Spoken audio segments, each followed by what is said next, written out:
Hello, everyone, and welcome back to part 17 of our playthrough of Beacon Pines. We just found out that our grandmother wasn't really our grandmother, but in fact, our own mother. That was a bit weird, but let's get back into it. The devil you know. 7 months ago, Eleanor Van Horn crept down the maze of sterile hallways under perennial harvest. She stopped in front of the large steel door marked Deep Engineering. No turning back now. She raised a trembling hand. The stolen keycard worked as promised, and the door buzzed open with mechanical efficiency. She was immediately hit with the smell of disinfectant. It was some sort of laboratory. In one corner was a desk covered in papers. Across the room stood a tall metal pod with hoses protruding from its base. She rushed to the desk and began shifting through the piles of papers. They were experiment reports on something called Tempus Liquamen. There were dozens of them, every one stamped failed. Eleanor heard the sharp echo of footsteps approaching. She was out of time. Her eyes scanned the room, eventually landing on the strange pod. Muttering a curse under her breath, she dashed over and dove inside.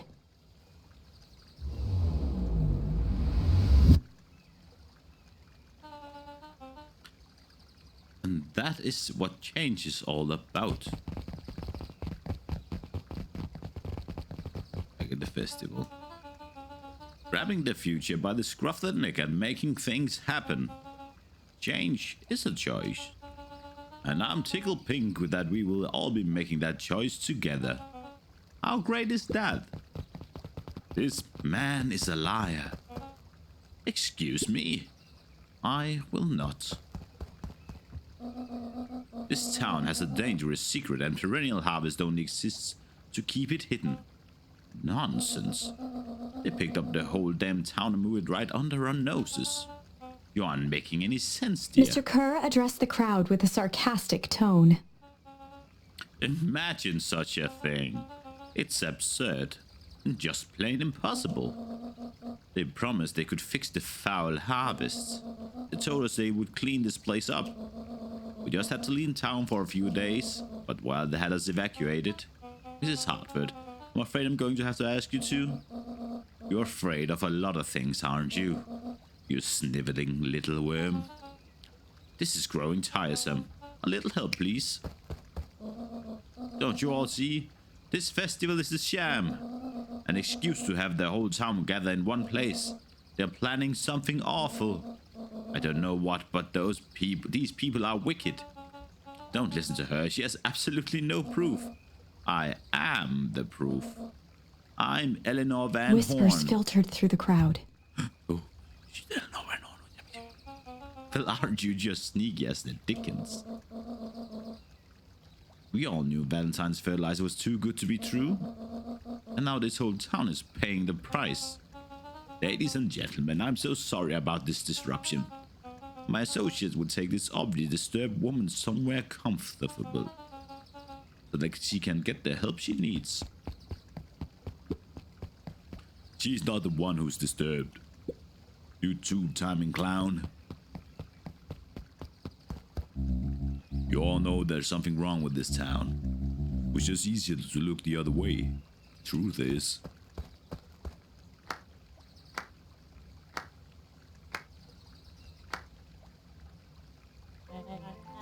That's quite enough, Mr. Nuncreed. Torment dragged on Joseph Nuncreed's face.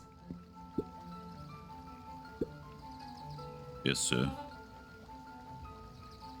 Take them away. No. No. I want them to see this.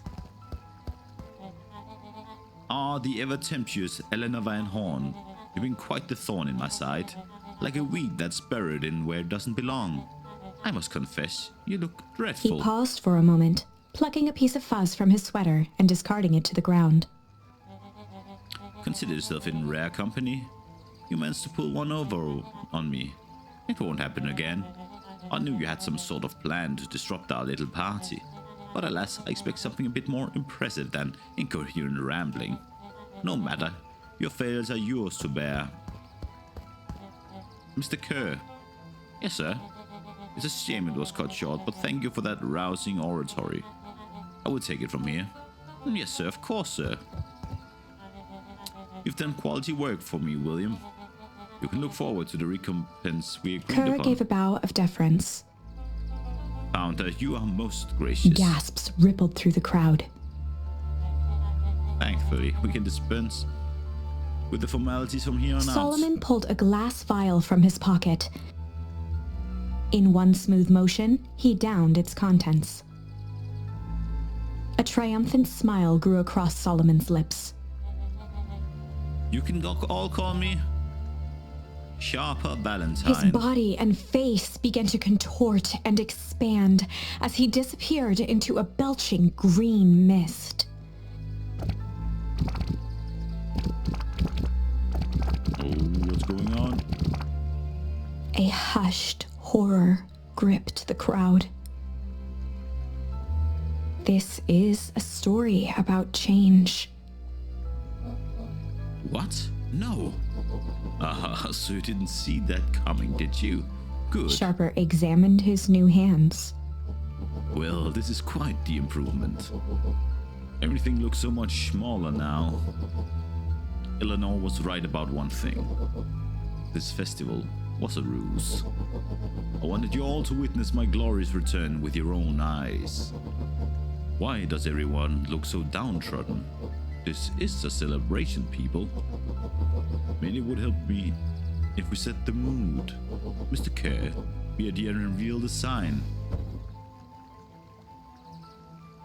Sharper. Ha ha, wonderful. Sharper choked out a crude squawk of a laugh. Frustrated grumbles sprinkled through the crowd. Sharper, you malicious bastard.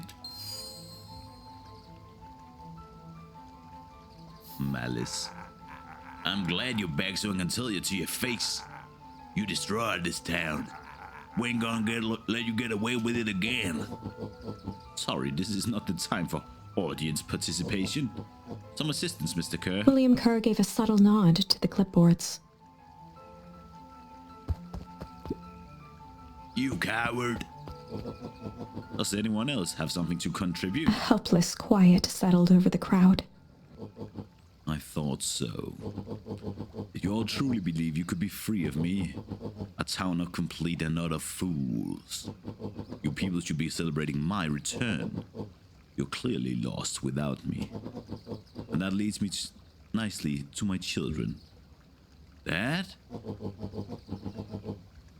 I gave you both the greatest gift a parent can give.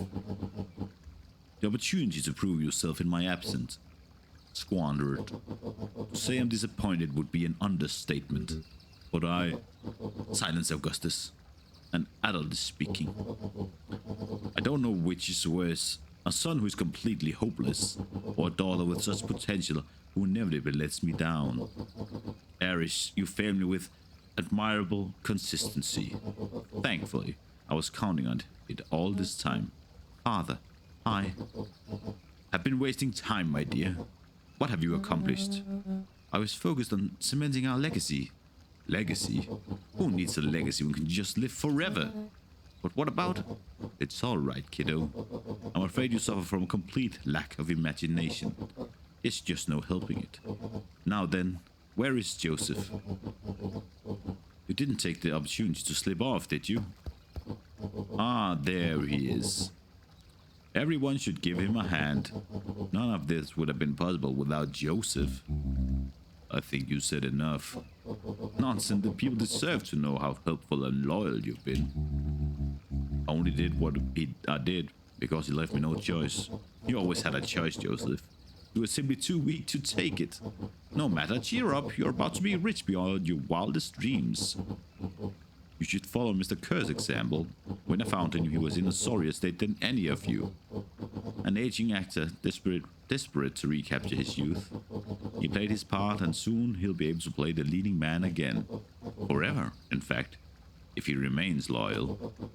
That goes for all of you, for those who haven't already frittered away my goodwill. Beacon Pines is mine again, and I'm willing to share its spoils in exchange for absolute loyalty.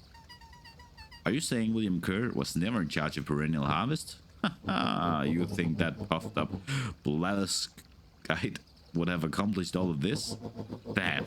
I suppose it's time for your big exclusive. Sharper addressed the crowd with indignant pride. He'd planned this moment for so long that now, at the deed's fruition, it almost felt frivolous. You see, I needed a figurehead to hold things down while I orchestrated my return.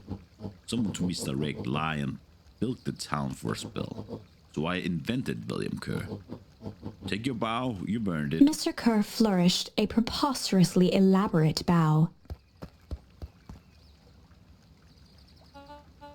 Patrick C. Montesquieu, thespian extraordinaire at your service.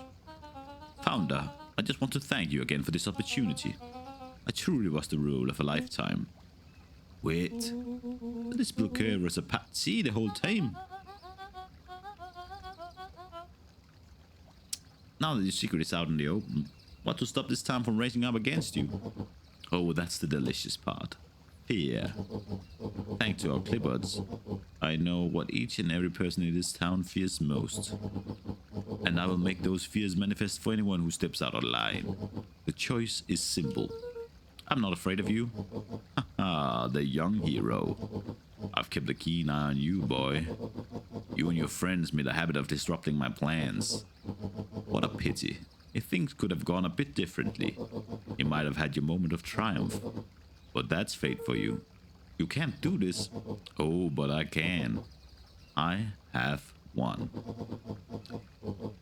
Never underestimate what a great man can do given time. And now, time is my plaything. Perhaps the most expensive thing I've ever bought. But well worth it. Sharper coughed up one final laugh and cracked his knuckles. Enough chit-chat. Let's get to work, shall we? And so, Sharper set about remaking the town in his own image. The fertilizer factory soon reopened for business. Sales rose steadily as more and more farmers across the countryside began to swear by its miraculous properties. Beacon Pines became famous. A secretive town that, for the right price, shared its gifts with all. Gifts that became more and more necessary in a world where winters grew longer and longer. The end. What the beans? This is wrong, but things are becoming clearer now. You can feel it, right? We can't let Sharper win. He might just be the key to this whole thing. Let's see. Let's see what we can do.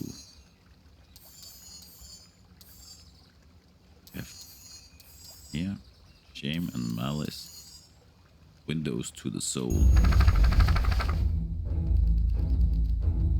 There was a malice lurking behind those eyes. There was a malice lurking behind those eyes. Like a trap ready to spring. Luca felt the weight of Nuncrete's hand on his shoulder. Something wasn't right. He didn't know why, but something was telling Luca to get out of there.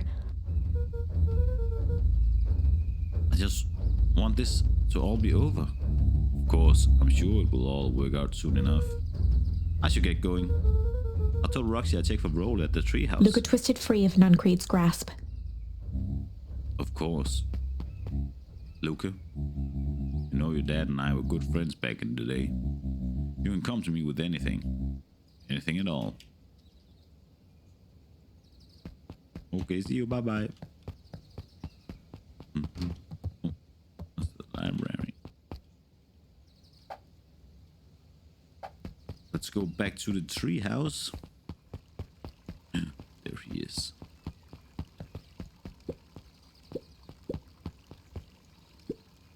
These festival decorations are a bit humdrum. Now, if I were to throw a festival, it would be a thing to behold. I agree, this is all more than a little sad. It's worse than sad. It's boring. What if we did a little something to spice things up? I'm listening. You know that the festival sign is waiting to be unveiled. It would be a shame if someone... The two scurried off, eagerly formulating a plan.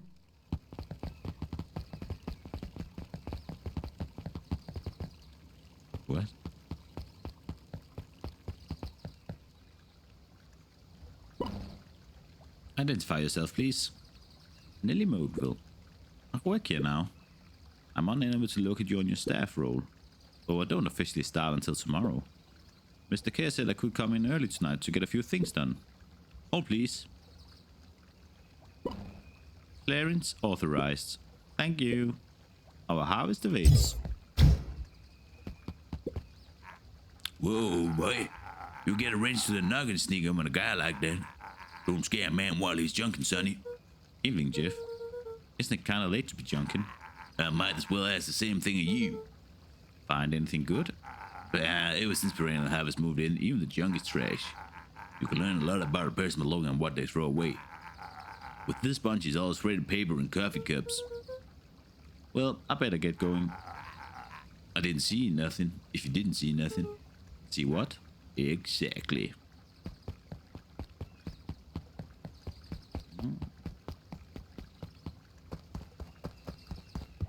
To the treehouse we go. If Rolo is...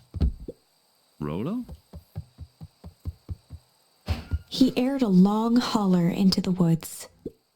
Rolo. Rolo, where are you? I hope you're okay. Luca felt his eyes getting heavy and plopped into the beanbag. He conceded to its lumpy embrace.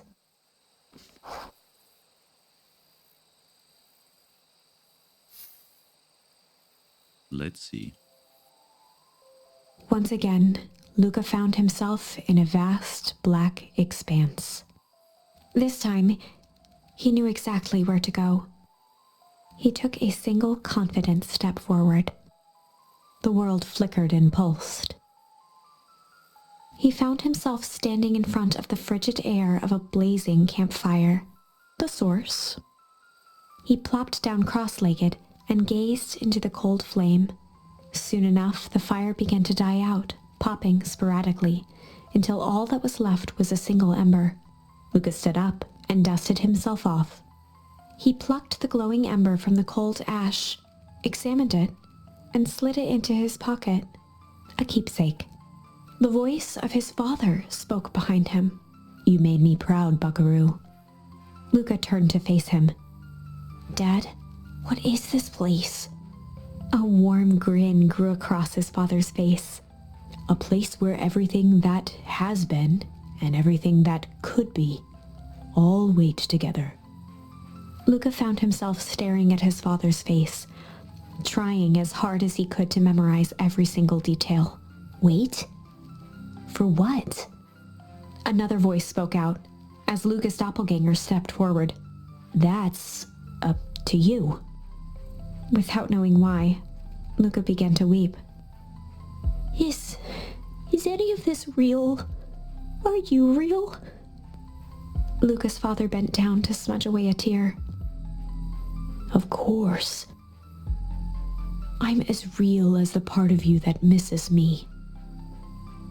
Luca turned to look at the older version of himself. "And you?" The doppelganger choked back tears. "I'm as real as the part of you that's angry he's gone." Does that make sense? Through his tears, Luca laughed.